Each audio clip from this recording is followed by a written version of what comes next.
Before I introduce the speaker for today, we should acknowledge the traditional custodians of country throughout Australia and the connections to land, sea, and community.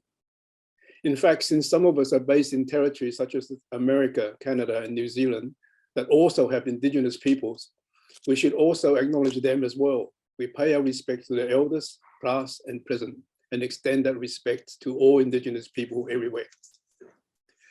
Now back to today's webinar. Some of you remember that in the last couple of weeks, Professors Guo Yingjie and Jean-Louis Rocca gave most penetrating analysis in China now and in terms of class.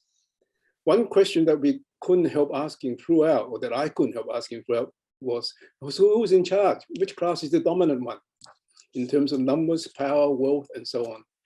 Today we'll get some answers provided by Professor David Goodman.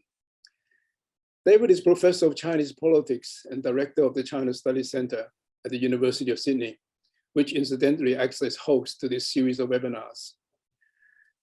Professor Goodman is also a Fellow of the Academy of Social Sciences, Australia, and Emeritus Professor at both Xi'an Jiao Tong Liverpool University, Suzhou, and the University of Technology, Sydney. He has published numerous books that are directly relevant to the issue of class. They include The New Rich in China, Future Rulers, Present Lives, Middle Class China, Identity and Behavior, and Class in Contemporary China. Obviously, he has thought about and written a lot about class. So this is a really apt final talk for this webinar series. And I look forward to hearing what Professor Goodman has to say about the dominant class after 1978. Before I pass over to Professor Goodman, I'll remind you that as in previous weeks, please put your questions in the Q&A panel and comments in the chat panel below. Thank you. Over to you, David. Thank you very much, Cam.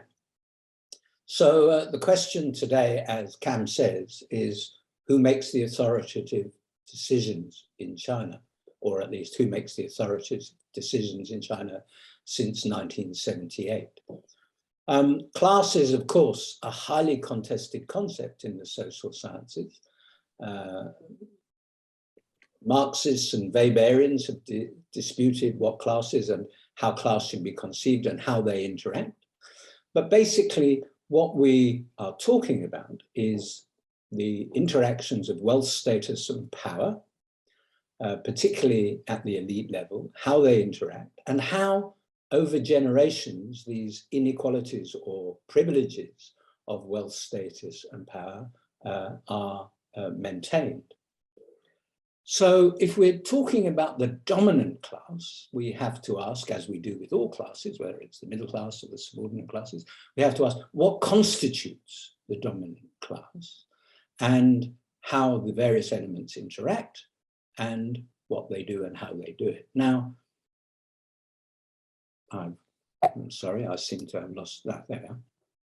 So from the point of view of the dominant class, what we're asking is who actually rules, who wields the dominant economic power, who operates the state power that supports that dominant economic power, what is the recruitment pool from which these people are drawn, and who are the families who benefit from the privileges provided by those economic and political decision makers. So that is basically the context in sociological terms of who constitutes the dominant class. Now, in China since 1978, as I'm sure most of you who are listening to this webinar know, since 1978, there's been a massive change in the operation of economic power. And many people have argued that there's been a significant shift away from one way in which state socialism distributed wealth towards the market. The leading intellectual who's since 1989 argued this way is Victor Ni, who said, starting in 1989, that with economic reform and opening up of the Chinese economy, power would move from redistributors towards the market. What does the phrase redistributors mean? Well, Under state socialism, the market did not determine where wealth was distributed or resources were distributed. It was determined by cadres of the state system through a system of redistribution. So the people who operated that were the redistributors, the party state, tijuane of various kinds. What Ni has seen in his various studies from 1989 well into the last 10 years is a series of processes whereby that process of redistribution has moved into the distribution of wealth according to the market. And consequently, that not only wealth, but also political power, that is to say, authority to make the position to make authoritative political decisions is passing from those who control the wealth through redistribution to the marketplace. And that's been his argument in very brief and crude terms. He's argued that at various times there will come tipping points in which redistribution turns into distribution and political power passes from the state to the market. But he has since 2012 suggested that that tipping point is long past.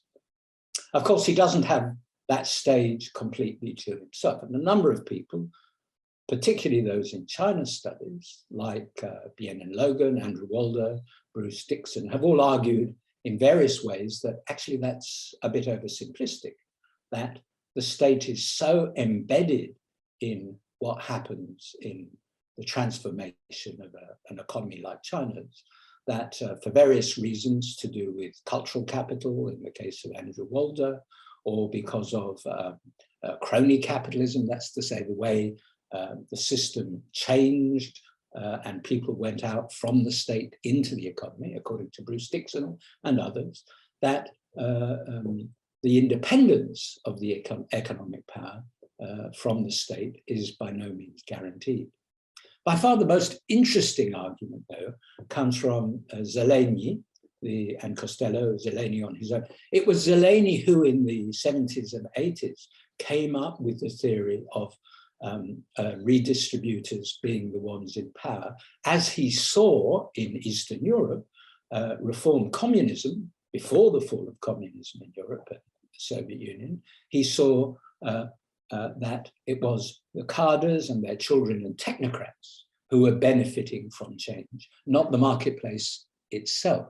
In other words, the social and political capital of those who had had power before benefits their children and benefits those with technical knowledge gained in state socialism, under state socialism. And he's argued since, of course, or they have argued since, Zeleny and Costello, that the new elite is not likely to be based, the new power elite is not likely to be based in the marketplace so much as in the children of cadres and in the people who have technocratic knowledge. Now, when we come to China, then we have to unpack a number of things. We have to find out what are the elements of the dominant class, and that's what I propose to do, to look at both the political elite and economic entrepreneurs, and then to ask, well, how do they interact? How are they interdependent, if at all?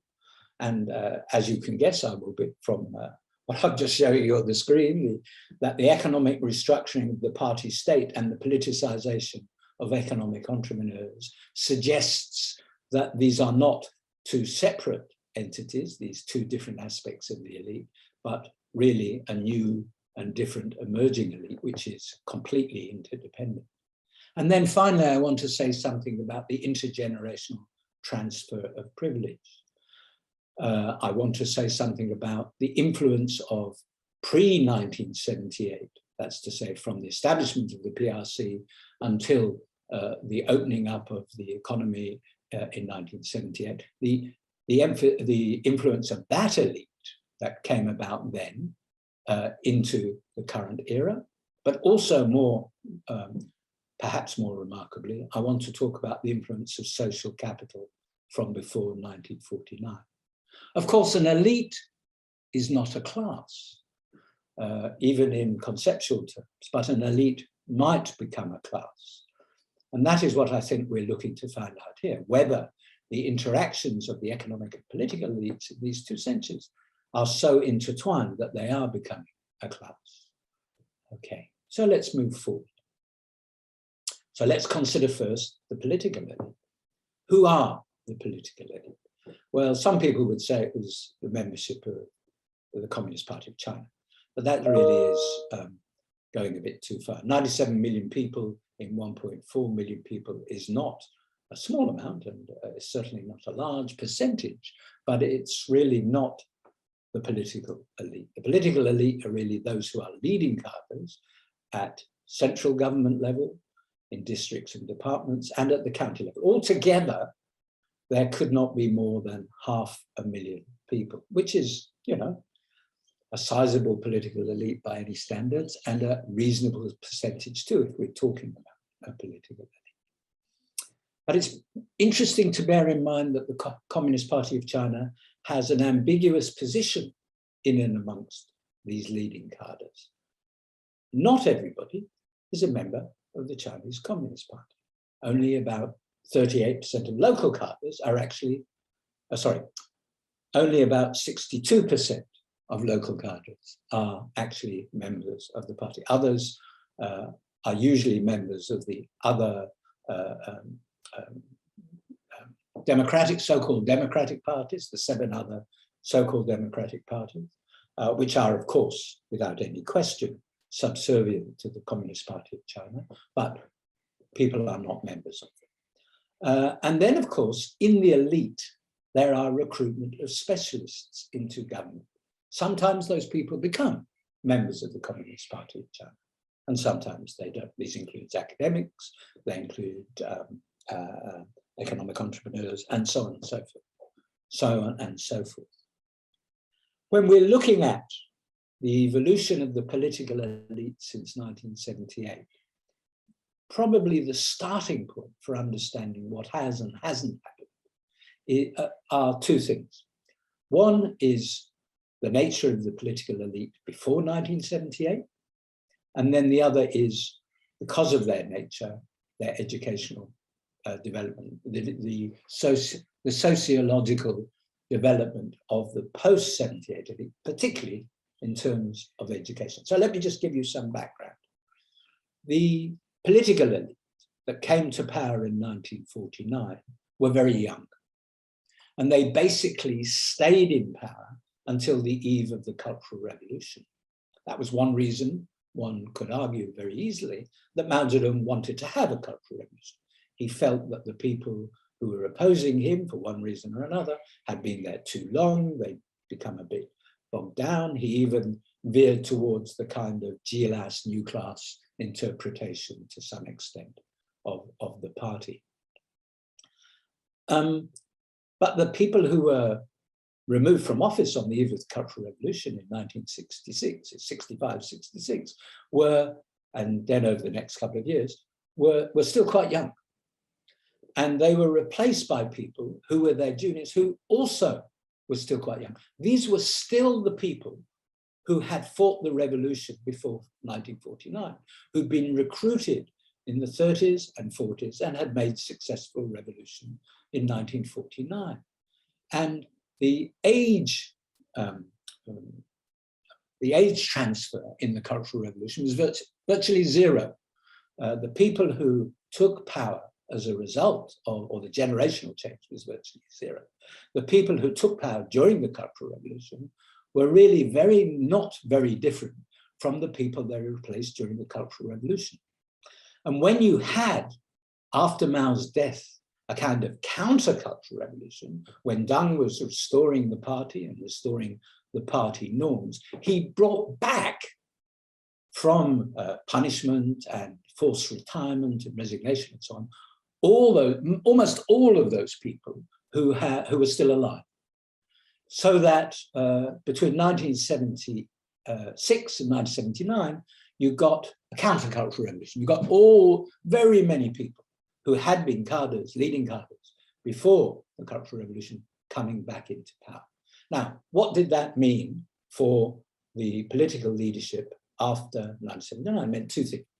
One was that the people who were now in power again were very, very old. Of course, they had an additional 13 years on top of their removal from power at the beginning of the Cultural Revolution. But also, they were not technocrats of the kind that Deng Xiaoping and the people who were now running power really wanted to have running a new modernizing party state in China. They didn't have most of them. Some of them did, but most of them did not have a high level of education. So what started in the 1980s was a rejuvenation of the party leadership, spelt out most in terms of education, which is why I've given you the qualifications there. Prior to 1979, almost nobody in the leadership of the Communist Party had been to university, but very quickly it became a qualification for being a leading cadre. By the 1990s, 74% of standing committee members at provincial level had master's qualification. They weren't necessarily being asked to have, but they did. And almost a quarter of the people in those leadership positions I was talking about before, not at county level, but at provincial and central level, have a doctorate. And of course, for those of us who have doctorates, we know that this is very nice, but it's not necessarily very useful for running a state, but it doesn't matter. There was a huge emphasis on education.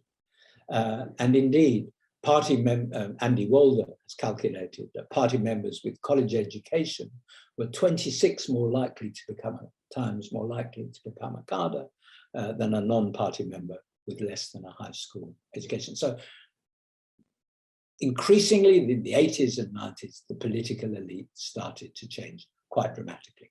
And people do have doctorates. And indeed, the current General Secretary not only has one PhD, he has two. He has one in engineering and one in sociology, which is, again, a very good thing. Let's have a look then briefly at the entrepreneurs. So who are the entrepreneurs?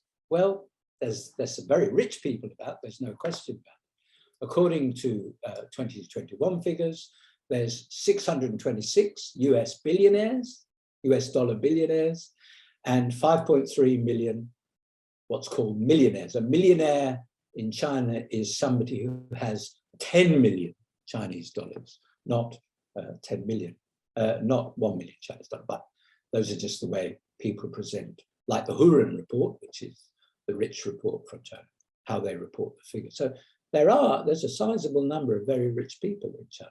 Where do they get their wealth from?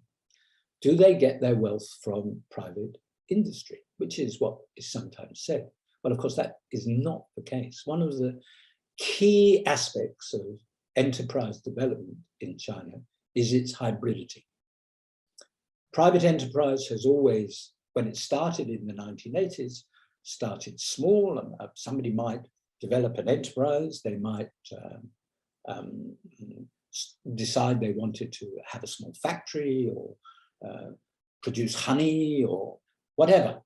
There's lots and lots of stories of people starting small, but as soon as they want to grow their business, they run into problems. They don't have access to land, they don't have access to finance, they don't have access to employment. And they have to then join in with local government, give up part of their equity, and although they may regard it as a private enterprise that they're running, they're not totally in control of it.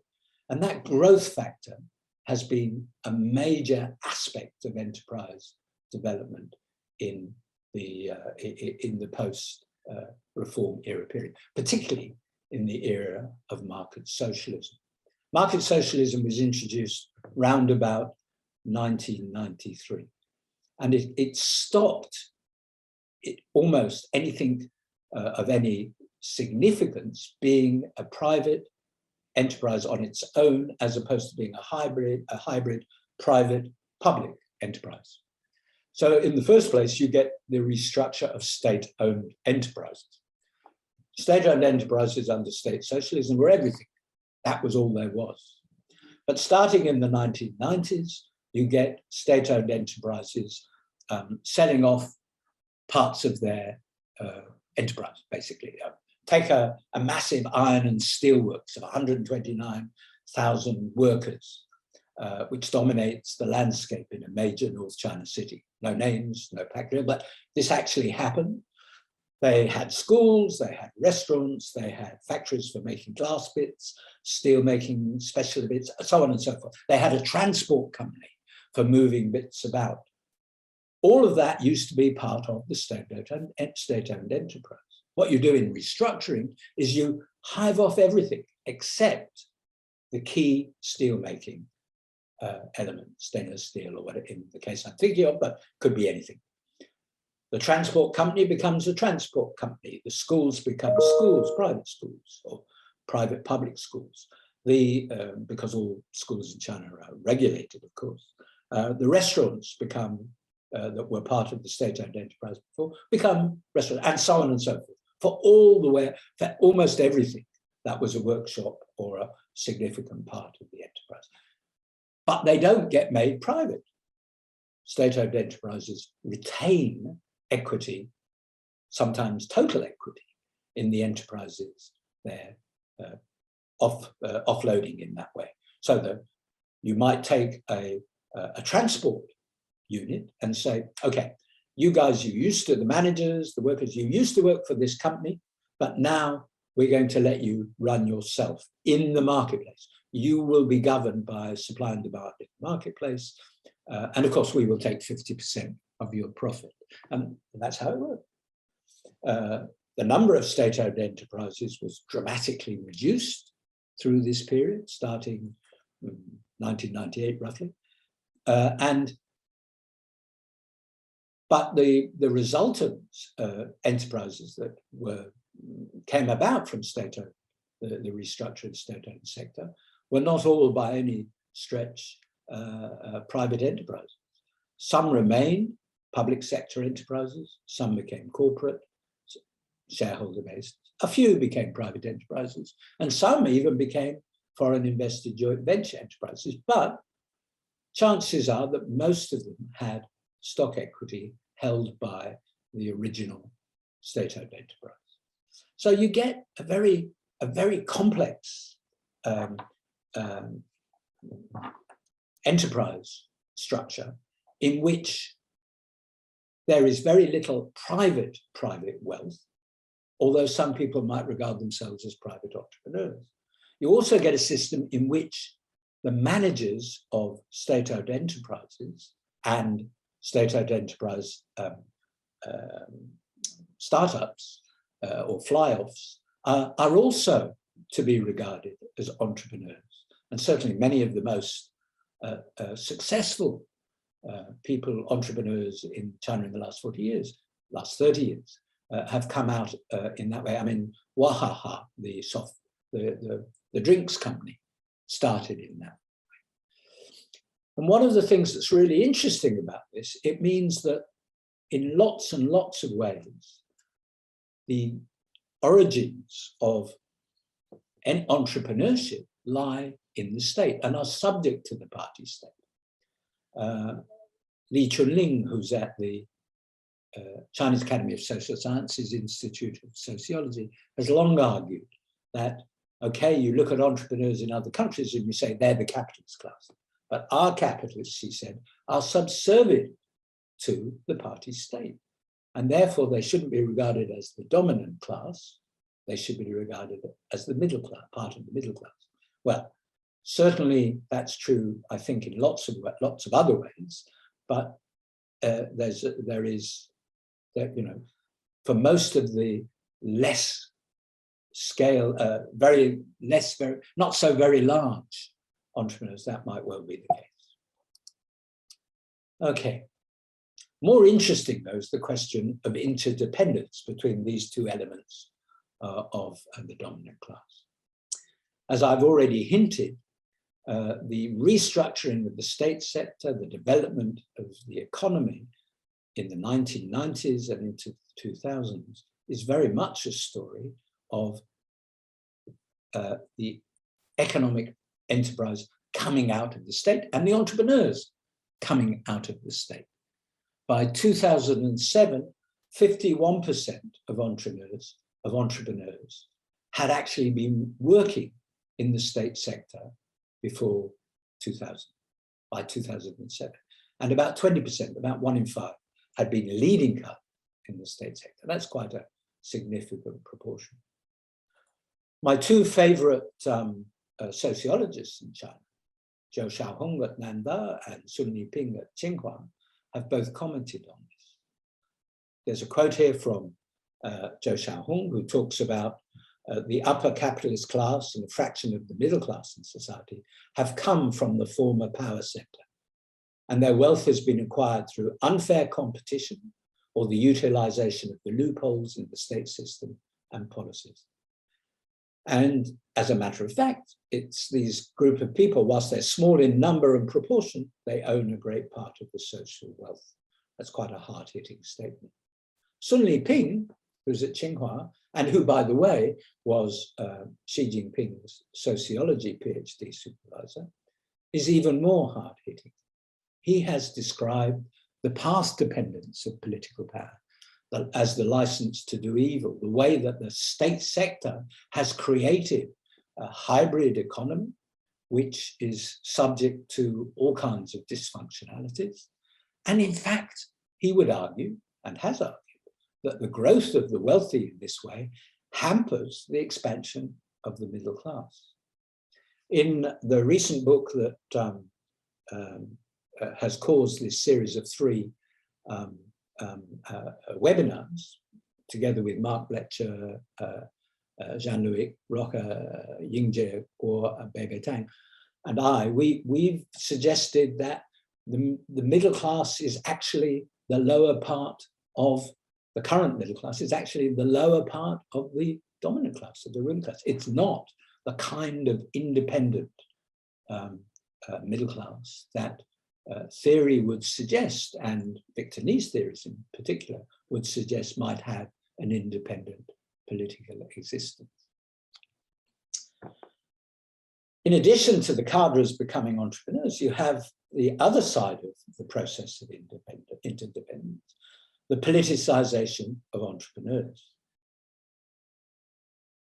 Necessarily, given that cadres have become entrepreneurs, many of those entrepreneurs will have been party members from before becoming economic leaders.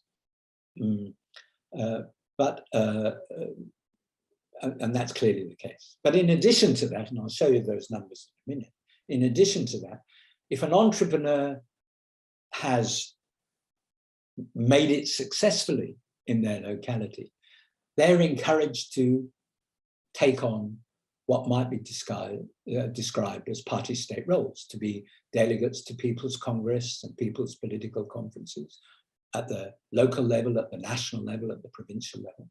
They're encouraged to join chambers of commerce and business associations where they feed into the process of governance. And of course, by doing all these things, entrepreneurs, if they have not previously had the political connections, they get them, and they're able to get access to the necessary factors of production, to land, labor, and finance. I mean, I remember in the late 1990s, a friend of mine who was a small businessman in Hangzhou was having great trouble expanding his business until somebody tapped him on the shoulder and said, "You're going about this the wrong way. You really have to get into the political system, become a party member, become a deputy." And he said, "Why would I do that? I've always refused to do that before." And somebody else said, "Well, if you don't do that, you won't be able to grow." So here's some stats. Here's some stats about political affiliation of entrepreneurs. These are from a survey I undertook in various places, 5 different places in China in 2012. 54% were party members, and 71+% of them had some other political position, like in a deputy to party congress and so on. What's always struck me as interesting is the obvious intergenerational transfer of privilege. you'll see when I asked the people, are you a member of the party? I also asked them, do you have a parent who's a member of the party?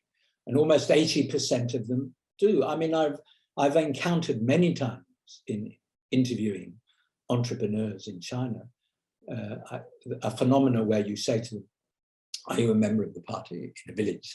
Many of the urbanites are members of the party, but in the villages often not. And you say, well, why are you not a member of the Communist Party of China? Are you a member of another party? No, no, no. Why should I join the party? I remember one of them saying to me, why should I join the party? My father is the leading cadre in the village. He owns the village.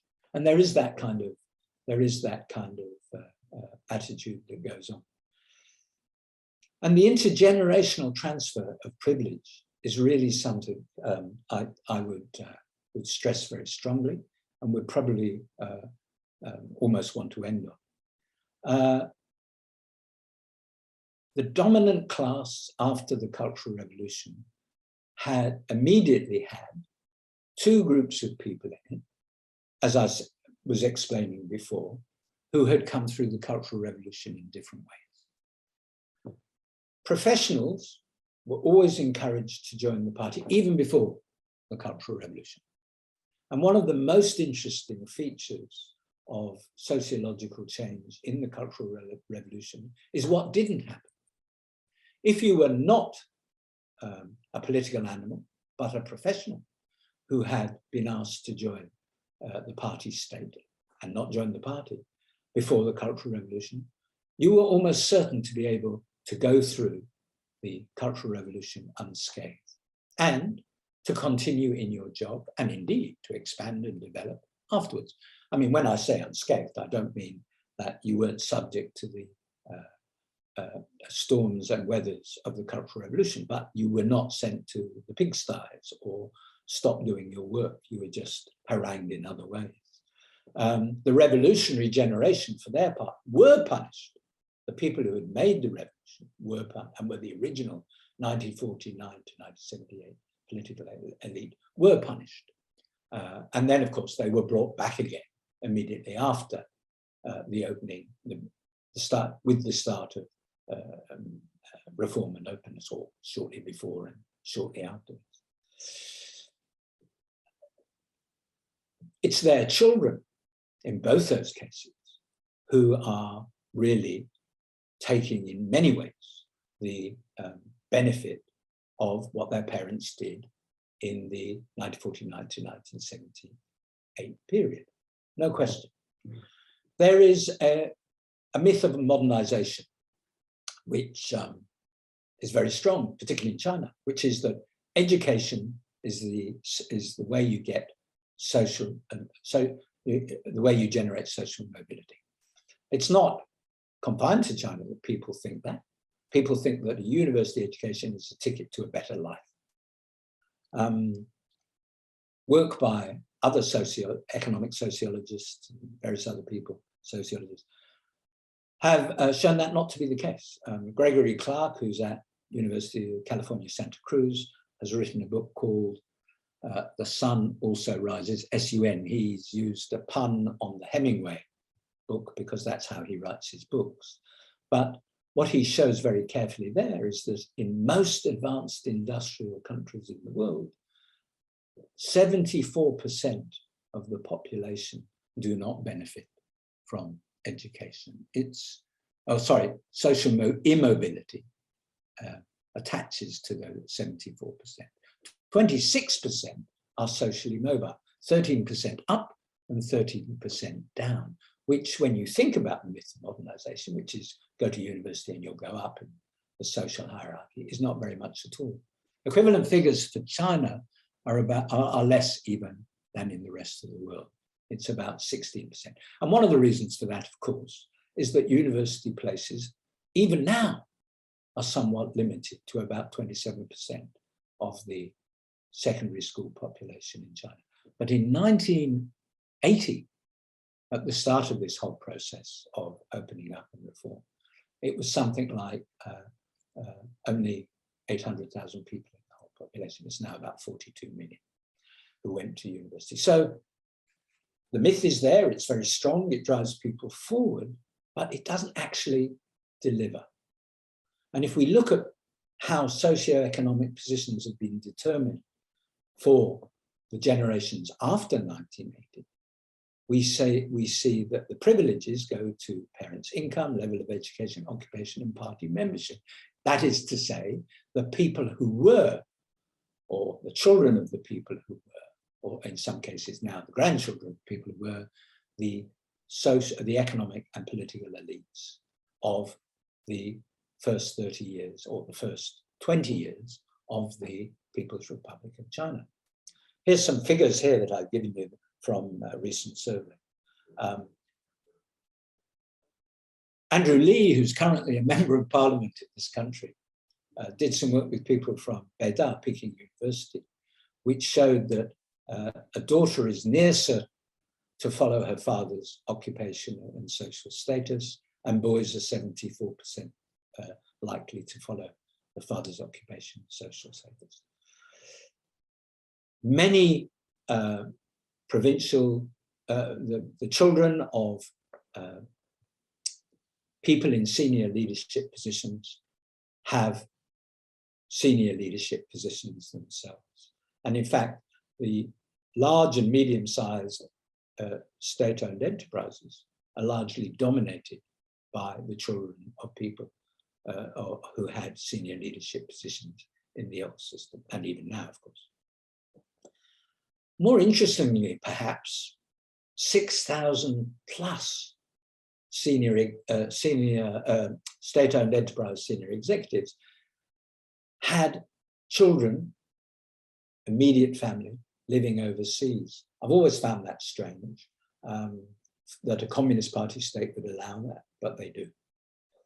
And 90% of millionaires are the children of senior officials. And these are not figures, by the way, all generated by members of parliament, of the Australian Parliament.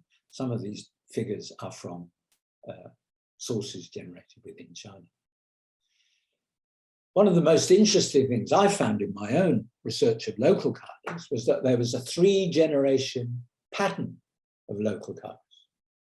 In the period before 1978, there was a very determined effort to recruit local cadres from the poorer classes. So you have a 3-generation pattern that has been created. These people came from poor backgrounds. They became cadres, the 2nd generation, but their children have gone on to become business people. And that seems to be the case generally throughout many of the provinces of China. So that's obviously, I mean, there's nothing surprising about this, to be honest. It's not shocking, but it does spell a significant aspect of class formation of through the intergenerational transfer of privilege. Here's a picture of past intergenerational transfer of privilege. This is an old landlord's house in Pingyao in Shanxi. And that got me thinking when I realized that the period 49 to 78 was crucial in determining people's life chances, and particularly the life chances of the dominant class in the reform since 1978. I started thinking about what had happened before 1949. And then in the 2012 survey, I asked about their parents and their grandparents. And here the numbers are really not shocking, but interesting, maybe a little remarkable in a way. More than half of all the people who are entrepreneurs that I interviewed, and I interviewed 469 very wealthy people. I can answer questions about that survey if you like later, but these were very, very wealthy people. More than half of them had at least one parent or grandparent who, before 1949, had been a member of the local elite. That seemed to me quite high. 30% of them had members of their family in the same way who were local elite, by which I mean landowners, and also members of the Communist Party of China before 1949. And then just under a quarter had at least one family member before 1949, who themselves, that one family member, had been both a member of the Communist Party of China and at some point in their life, a landowner, a member of a landowning family. That figure of 23% is not unusual. About 27% of the 7th Central Committee, which is the 1945 Central Committee of the Communist Party of China, about 27% of them came from a landlord family background, which is, of course, again, not surprising. Revolutions might be made by mobilizing people who are not of the ruling class, but they're often led, if not always, led by the ruling class. So where does all this leave us by way of summing up what the emergent dominant class looks like? Well, to me, it suggests that cadres are dominant and the entrepreneurs are secondary. Certainly in the last few years, that has clearly been the case. When large companies want to go on the market outside China in particular, they're sometimes stopped. Why? Because there are political considerations. If the market was in charge, that wouldn't happen. It wouldn't happen regardless of whether it was possible or not, if you know what I mean. Another aspect of the emergent dominant class is clearly the limitation on the growth of the urban middle class. It's not a big middle class. It's restricted by its relationship to the party state and the kinds of enterprises that form the party state. By my calculation, if 3% are part of the dominant class, then only about 12% are part of the urban middle class. Who are the major beneficiaries of this? Cadres, technocrats, their children, much as Eleni predicted. They are the real beneficiaries of the intergenerational transfer of privilege. And the final conclusion is, of course, the importance of long-term social capital. It's clear that the elites of the 1950s into the 60s have given social capital to their children and their grandchildren. But it's also clear that from before 49, that social capital has been transmitted as well. Sometimes only in the sense that people believe that they can do things, or they're educated to believe they can do things. But you meet people over and over again in China who will tell you out of nowhere, you know, oh, we used to own half of Suzhou, or we used to do. I mean, most of the people many of you will know, I worked in Chinese university for the last few years. Most of the people I met there were descendants of people not just who had positions and power in the 1950s and 60s, but whose families had had it earlier. The 3 seminars you've listened to, the 3 webinars, are taken from these 2 books, which is the whole point of our existence in these last 3 weeks. Class and the Communist Party of China. Volume 1 deals with 1921 to 1978, and Volume 2 with the period since 78. I've written a few of the chapters, and so has everybody else. And they're readily available, and I hope you read them. Thank you. I'm happy to answer any questions. Thanks very much, David. That's fascinating, actually. And also, I probably need a little bit of time to take it all in. You know, because you deal with so many strands of the dominant class, some of which we did touch on in the last couple of weeks. But and I noticed that there are already 3 questions in the Q&A. But before we go to them, can I ask you a couple of questions just to clarify in my mind what you said? In the first half of your talk, you talked about the elite before you, and then second part, when you talked about the finances, the finance situation and entrepreneurs and so on, you talk about the dominant class. And yet in your conclusion, you say that the real dominant class is actually the cadres, they dominate. Now they also, it seems to me to be also the elite. I'm a little bit confused what's a dominant class and what's the elite class, because in Chinese, as you know, the elite is a Jingying, you know, and Jingying in general refer to people who've got what you call the social capital or cultural capital, if you like, the intellectuals. Because that's a really interesting sort of point in that if the elite are the people with the cultural capital, because you actually show that too by saying that you know, the majority actually have got university degrees, and increasingly what's happened is that the bureaucrats also are the ones who got the money to send the kids overseas. And we know that there are in Australia alone, there are you know, tens of thousands of Chinese students here. My question is, what happens to them if they go back? Would they actually be the transformers, the lead the country to change, which is what America and Australia hope, that they'll become more like us? You know, the so-called high grade, you know, high grade generation, and now they're becoming increasingly important. So that, you know, someone like Wang Huning, although he attacks America, I mean, he spent many years in America, as you know, and his thing is to say America against America. But I suspect that that's because it's the first, it's about our age. The next generation will not be so anti-American as to go and stay there for a few years and then come back and say Americans are no good, they attack themselves. So the question is, do you think that elite will actually engineer changes in the near future? Because that's, as I said, that's a lot of commentators in the West are kind of been hoping for the last 2 or 3 decades. Okay, so this is a very big question. Just let me refer you to sociological theory, political sociological theory. Regime change happens when 3 things happen. The elite splits, there's a state crisis, and there's mass unrest.